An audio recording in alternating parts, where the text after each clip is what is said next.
היי, אני שרה פוזיילוב, אני בת 17 ואני מחולון. הדמות שאני בחרתי לקדם זאת שחר. השמש בצד השני, נשמה. זה מסתוכן להסתכל על השמש עם טלסקופ כזה, אפשר להתעבר. למעשה, את הליקוי עצמו אפשר לראות בלי אף הגדלה אופטית, רק עם הגנה על העיניים. סייפת? אהבתי. אז לאן זה מחבר? לזווית שבה מצטלבים 4 כוכבי לכת, נוגה, מאדים, שבתאי וחמה.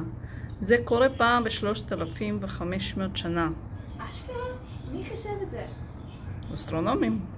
וזה מה שעשה שעתיים לפני שבת במקום לעזור להורים שלך להכין שבת. הם מבינים, אני מקווה. מקסימום יש מפספסת, תוכלי להשלים את זה בפעם הבאה שיהיה. עם המזל שלי, זה יקרה בעוד 3,500 שנה, ושוב בשישי. זה מתחיל, שימי את המשקפיים. תסתכלי לכאן. וואו, זה חייב להיכנס לסטורי. מה זה מטאור? איזה מטאור? אני לא יודעת מה זה. מה לעזאזל?